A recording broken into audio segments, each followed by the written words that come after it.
دي عربية باشمهندس رامي يا جماعة، عملت حادثة وفي فردة الشاسيه كانت متنية كده، يعني كانت معمولة باين اللي هي عاملة كده. بس أنا مش عارف بقى فردة الشاسيه دي هترجع تاني ولا مش هترجع.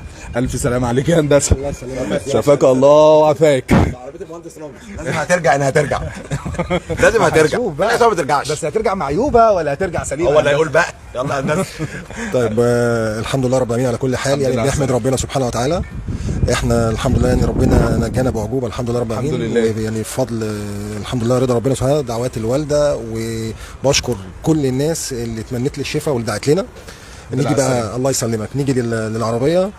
النهارده انا يعني قبلت دعوه حضرتك ان انا اطلع بعربيتي الشخصيه عشان اوري الناس ان اي عربيه بيحصل فيها حادث ممكن ترجع. مش معنى ان العربيه حصل فيها حادث ان هي اتعابت. دي عربيتي الشخصيه، وفرده الشاسيه ديت اسمح لي يعني. الفرده دي كانت هنا.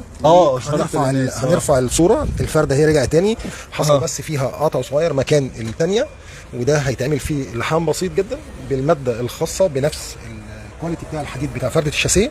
والفرده يعني دي مش هتاخد دهان، مخصصه للحته دي عشان طبعاً. تظبط فرد طبعاً. الشاسيه. طب ده ما يعتبرش قطعيات او لا حاجه غلط او قانونا حتى غلط؟ ولا فيها اي مشكله. فرد الشاسيه زي ما هي بتاعه العربيه. احنا استخدمنا فيها تقنيه الرجوع على البارد.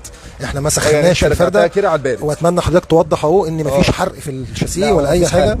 الفرده بسرعه ما شاء الله رجعت على البارد ومفيش اي مشكله، وان شاء الله والمقاسات بقى عشان العربيه بعد كده ما تجيبش كبالن او مشكله تحصل في العفشه او الزوايا. دي على المقاسات بقى دي على الشعر مفيش كلام يعني. عشان عربيتك دي عربيتي وعربيه الناس بيتم الاهتمام بيها اكتر من عربيتي الشخصيه، لان دي امانه قدام ربنا سبحانه وتعالى. اخر نصيحه، انت عملت الحادثه ازاي عشان ننصح الناس؟ طيب انا كنت ماشي على الحمد لله رب العالمين. انا كنت ماشي على طريق السخنه وجيت عند محطه القرابه، في زي مطب هوا كده، كان في تجمع ميه كبير جدا. ايوه. انا كنت ماشي على السرعه القانونيه للطريق، لان كنت مثبت السرعه. انا كنت ماشي 120. اللي حصل ان انا ما عرفتش اتحكم في العربيه ولفت بيا ودخلت في التريجوار.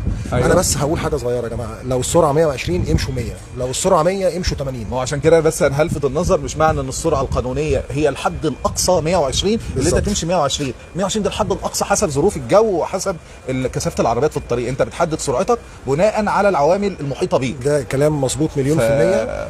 والنقط المهمه يا جماعه، ارواحنا يعني دي امانه من عند ربنا سبحانه وتعالى، لازم نخلي بالنا من نفسنا ونخلي بالنا من الناس. وانا بشكر كل الناس اللي حاولت انها تطمن عليا ومهتميه، وبشكر الباشمهندس عبد الحميد اللي ما سابنيش في الحادث، وبشكر المهندس خالد ما حدش سابني، وربنا يخليهم ليا. وهم ما شاء الله يعني هم اللي قايمين بالميكانيكا بتاعت العربيه، فانا بشكرهم وربنا يخليهم لينا يا رب.